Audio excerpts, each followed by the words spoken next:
Not here, please. Let's change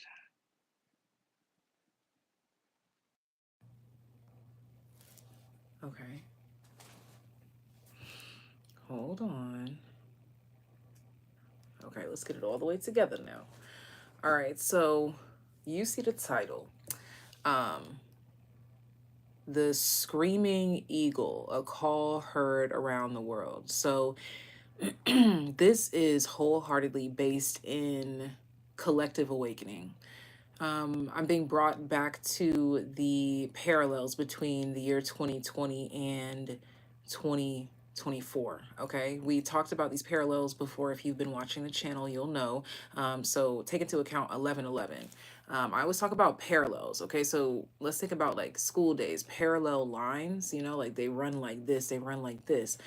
Picture this as 2020, 2024. They're running parallel. If you see the number 11/11, as right now I'm recording this as 11/11 and this channel is coming down.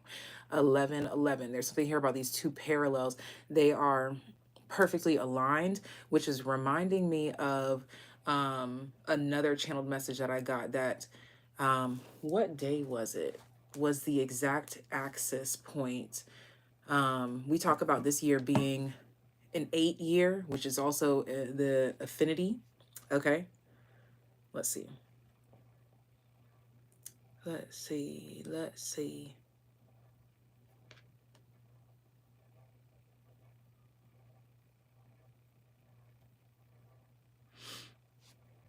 Where's the thread? There we go. There we go. Okay. I gotta pull this up for you guys. Okay, so this was on Monday, April 1st.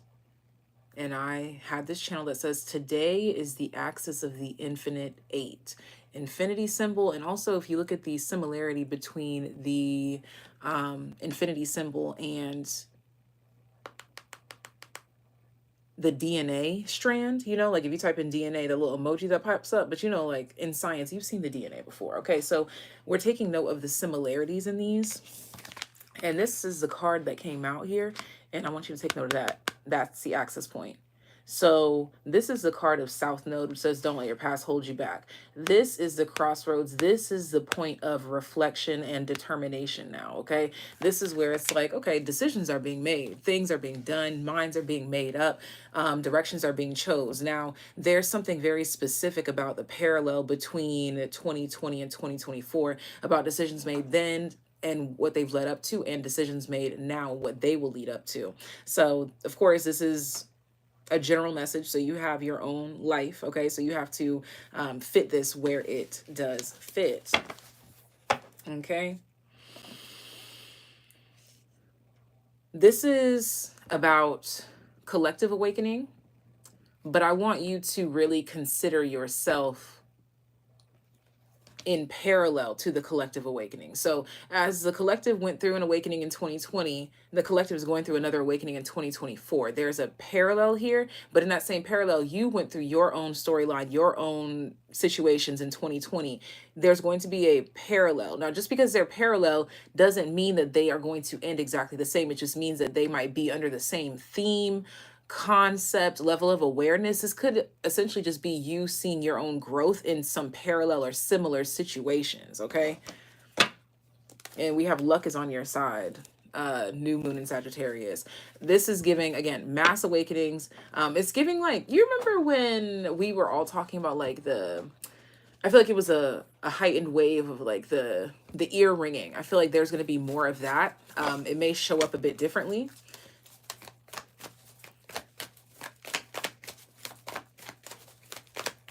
Feels like a second coming. That's so interesting. Parallel. It's like a second coming. Okay, so this is, again, I'm just trying to, I'm not inciting any sort of fear or instigating anything like this here. I'm just picking up the messages that I'm picking up on. There is a parallel from 2020 to 2024 on a personal level and on the collective level, okay?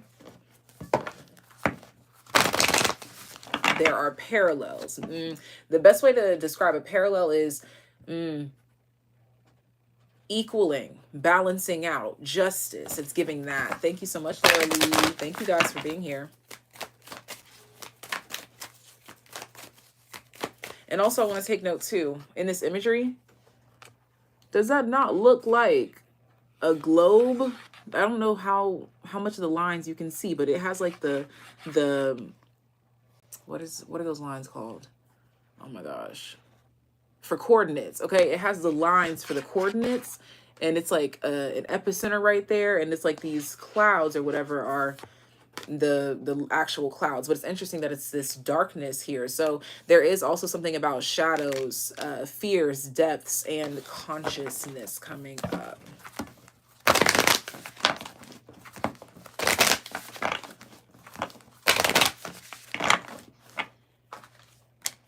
Things are not always as they appear. As a channel, we have third quarter moon. Adjustments are required. Okay, so this is going to bring on aesthetic changes, but to the depth. Okay, like, how do I describe that? Internal change. The string has been connected to external change. So a lot of things are going to be going under aesthetic changes. Like, and right now I'm being shown like big businesses, they could be going under aesthetic changes. Like their signs could be turning colors. They could be changing owners. There's just this vibe of, again, parallels. They could be the same company, but they're a whole different vibe, okay, or something like this here. There's a shift, okay? This is in you and in the big businesses, okay? And when I say big businesses, I'm talking like Walmarts, grocery stores, places like that. You could be seeing magnificent changes, or just like, I'm seeing like logo changes, changing in the, like the promises. I'm being brought to like Chick-fil-A right now. So like commercial things are going to be changing, like how Chick-fil-A is like, oh, we can't promise antibiotic free chicken anymore. Like, what? Like, you know, like those kinds of things is what we're going to be seeing here. So new parallels, for better or for worse, if you will. Okay, what else? Again, in your life and in the collective. If you journal, this is a time to like literally go back to those journals in 2020. Also, some of y'all flinched when I said that just now, because you're like, whoo, what you mean go back to the journals in 2020? That's how you know you need to go do it. But the reason why is because there's going to be some holes or gaps that will be filled. Questions will be answered. Puzzle pieces will be brought together. Concepts will be mending. Some of you could be like taking an old thing and meshing it with a new thing because of this parallel, this new exploration here. Or those of you that, if you like journal day by day or like something like this here, you could literally align 2020 to 2024 and look at each day lined up, and there's something magnificent about the shift.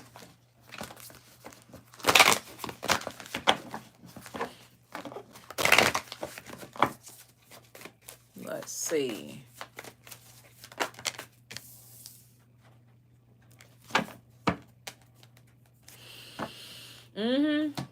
It says, show the world the real you, as I'm talking about aesthetic changes, because the line has been connected from the subconscious to the conscious. Things are not going to be able to hide anymore. People are not going to be able to hide anymore. Like, your truth is your truth. Like, if you are obsessed with like whatever kind of thing that people might judge you for, it's going to be out there in the open. Like, it just is what it is. This is what the collective is stepping into. Like, and it is what it is energy. And it's more unapologetic as well here. So this is more self-forgiving, less self-questioning, but an enhanced sense of self-governing. Okay. And this is showing up in more ways than one. Okay. Again, aesthetic changes is a big thing on the horizon here.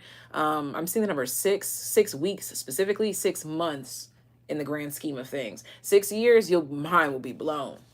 Okay. What else? What else? Oh yeah. Also, by the way, balloons. Yes, my birthday was yesterday.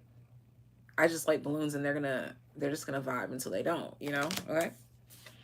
Let's see here. I talked about those shadows. Look how she's wearing black. This is representation of the things that we think are ugly about ourselves, or the things that we judge each other for. I think I had a channel for this too. Where's my device? This is a quote that I channeled. Everyone and everything has an edge. If they're not showing it, you should be scared. Okay, so this is talking in logical sense. Like if, and I'm not talking about like people that you like look up to. Like I'm talking about people that seem to display no flaws. That is about to be obliterated. Okay. Yeah, synthesis. Because you have to live in the truth. You have to stand in it. This is also going to be bringing some disturbing things to the surface as well, if I'm being quite honest. That is disturbing, but at the same time, there's nothing wrong with it, I guess, but it's questionable. Okay, so there's things like that coming up here, collectively and in your own world. Nourishment here, but it's pouring into this concept of individualism. This is letting you know that you're on this axis of like, it's like, if I could be quite honest with y'all, it's like you're on the axis of the freaks and geeks, the underdog. Okay, yeah, like you have to accept these weird quirks and things because at least it's truth, at least it's honest. So as these tall ass towers are falling down, the quirks and the kinks and the weirdos and the freaks and the geeks are rising up, and you know all of that comes with the shadow and the light attributes of everything that I just described. But essentially what it comes down to is this new acceptance of like individualism. Like people are going to be showing up as their true self, which is going to be extremely quirky. And we are again on the axis of it, like the gateway, the portal. We're sitting here like watching these first generation or like these number one things walk through these portals here. It's kind of mind-blowing. Some things that you're going to question, some things that you're going to automatically disagree with or not want to accept, but you still respect it in some way, shape, or form because they're living and standing in that truth. Okay, take note of like the black here. It's like the fears, the shadows, the depths, the concerns, the inconsistencies. Things are just, it's getting more real, and real is intimidating to fake. Real is a stark difference from fake. And we might look at these terms and be like real and fake, like what are you talking? But it's like the true reality of real is very intimidating to any form of fake. It's literally like day and night. Like it looks like there's no other side to this, yet we know that there is. Here, it's all showing up. So it's interesting because it's like this concept of like what seems dark is actually light and what seems light is actually dark. Those kind of concepts are going to be coming through here too. Again, people and businesses, places and things that we may have deemed as like, oh, like, yeah, cool. Now we're like, nah, we ain't with that no more. This could be in your personal life and on a massive scale. Look at this. Know thyself at the bottom of the deck. What is this expression? Quirkiness, the truth of who you are, no matter how weird it may be. Like, look, she has two eyes right here. That's what I'm getting here. It's like integration of like, imagine that we're in a movie. You know what? That's the best way to put this so that nobody thinks it's weird. Imagine we're in a movie, baby. Okay. And we're just humans here, but then these aliens crash land here. And at first we're fucking scared. We're like, oh my God. But then that the movie just progresses and it's like, oh, like more aliens are coming and we're just cohabitating. Like we just coexist. Like you're on the precipice of that. Like there's some sort of portal here where it's like, you don't want to be rude to the aliens. Be like, dang, like, yeah, they're kind of like, to us, they look weird, quirky, or ugly. And obviously I'm using aliens just as an example. Okay, I said we're in a movie. This is a hypothetical situation. Okay, something weird, quirky, strange is coming to the forefront. It's real, it's here, but at least it's true. That's the main concentration here. And this is an energy that you're going to be seeing again within yourself, others, big businesses, races, religions, generations, cultures, whatever it may be. But the main focus is here is that at least it's true. At least it's honest. At least it's forthright. Look, King of Pentacles and the Hermit. At least it's a true representation of self. Remember, I was talking about the string being connected from the subconscious into the physical world. The King of Pentacles rules the physical world. Like, at least it's honest. Standing on business from the depths of itself, the truth will rise. So the string is connecting. This is reminding me of, I don't know, y'all know I do readings when I do readings, and there was this one concept where I was talking about like a, oh sorry, I kicked the camera, like a time warp, and like almost touching a mirror, being in like that black room, and there's like a mirror, smoke and mirrors, and you touch the mirror and like it rips through fabric and time and changes things. It's giving one of these kind of vibes here in dramatic and not so dramatic ways, okay? It could be dramatic on the grand scale of things, grand scheme of things, like out there in the world, but in your life, it might just reflect in a really small, simple way. But look at that. As above, so below. If you're pointing above, or I'm talking about conscious and I was talking about subconscious, that scream was so SpongeBob. Like, did y'all hear that? Like, that was a very SpongeBob scream. Anyways, the 8, I talked about the infinity, okay? The 8, the 11, the parallels. There's a connection here as above and below. The string, the thing that ties it all together, the truth, the reality, it's here. Okay, what else? Thank you. I love how the cards are falling in pairs. I love it. Another freaking 8, or the DNA symbol that we talked about, or the infinity that we talked about. I got to make sure I put those in the title because they're so relevant. Okay, these cards came out. We have the 4 of Cups and the Death card reversed.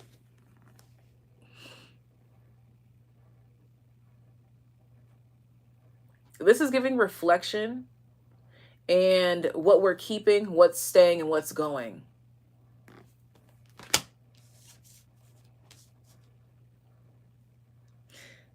And it's definitely giving integration. This can even be aspects of yourself that you're integrating that you don't want to integrate. Like, this is like kind of giving this vibe of someone who's known as like being a cook or a chef, and now they're going to be known for being a teacher or a dancer or an aerobics instructor, okay, something like that. And it's like the transition between there, it's like I don't want to do that, or like, how do I do that, or like, I don't want to be seen as like starting this again or something like this here. There's just some sort of vibes about like hesitancy to integrate, but you have to integrate or accept about yourself and or others in order to progress. That's why the South Node is here. It's like either do this or you're gonna just not evolve, point blank period. It's like evolve or just stay here. It's up to you. This is also about adaptation. Okay, speaking of the word adaptation, we're going to get some keywords and then we're going to close out our reading. Sending you so much love, so much life. Thank you so much for being here. Make sure you give this video a thumbs up. Thank you for those of you that have donated to me, the channel, the super chat. Sending you guys so much love and life. Someone said evolve or die. And it's really that simple. Keyword for those tuned in, listening. I almost said sacral chakra. Solar plexus chakra, listening. Listening. Let's get one more. Let's get can we get a co-host for listening, please, to tune in the message, to make it make most sense? Choice. That's interesting, because if you have listening and then you have choice, it went from specific listening to a specific message to choice, like choosing how to interpret. Evolve or die, choosing how to interpret. This is also because like the things that we deem as ugly or shadowy, or the things that we don't want to integrate or we don't want to show about ourselves, our edge that we talked about earlier, those things are going to be interpreted as they will. It's just going to be, it's going to exist, and you interpret it as you will. There's like a dismissal of what's the word here? Dismissal of characterizing, describing, explaining, something like that. It just is. It just is. Listening choice. Do what you want with that. And well-being is something that I just saw when I looked into here. For your own well-being. Interpret as necessary. Do what you got to do. It is what it is. But basically, you're showing up, and as you show up, you're like, who likes it? Great. Who doesn't? Cool. And it can be frightening to have to integrate certain aspects of yourself like this, because it's like, if you are indifferent about certain things, people will try to make it seem like you're a bad person. And that's where it's like, okay, well, so be it. If that's what you have to think. Just because I don't care about this, or because I show up in this way, or because I do this, or I say this, or I go this place, or I believe this, so be it. And again, it's going to make some people uncomfortable because we don't all live according to the same moral compass. So there is going to be some adjusting and adaptations, things that we don't like to see. And when I say we, I'm not talking about just me and you, because this could be things that doesn't bother us. Like, if I'm being quite honest, I'm being brought to like same-sex or interracial couples and things. Some people still have their opinions about that, but it's like, you can have your opinion. You can have it, but that doesn't mean that it's going to rule over people's lives. Point blank, period. And it's like, you could let it keep you up at night, or you could just accept it, roll with it, and just go with the flow. And the people that exist in these spaces, that are in these types of relationships, or are in these hard to accept positions, I see you stepping more into a space where it's like, well, it is what it is. Your interpretation of my existence is your business. You're letting go of fucks to give, quite frankly, collectively speaking, and in your personal life. Again, how it connects back to that Chick-fil-A message. Chick-fil-A is like, hey babes, we don't have the antibiotic chicken anymore, but I bet you your ass still gonna be here, ain't you? You get what I'm saying? They're standing in their truth. They're like, we don't have that for you no more, but guess what? I bet you still gonna show up. If you don't, well, okay, somebody else will. You know, it's really giving that energy. And Chick-fil-A is not saying that. They said it in a very classy way, but on the other side of what they said, it's really like, this is our truth now. What are you going to do about it? What are you going to do with it? And it might make some people uncomfortable with the non-antibiotic free chicken at Chick-fil-A. Oh, well, you could not buy it. You could keep pushing, whatever. But at least they're being honest.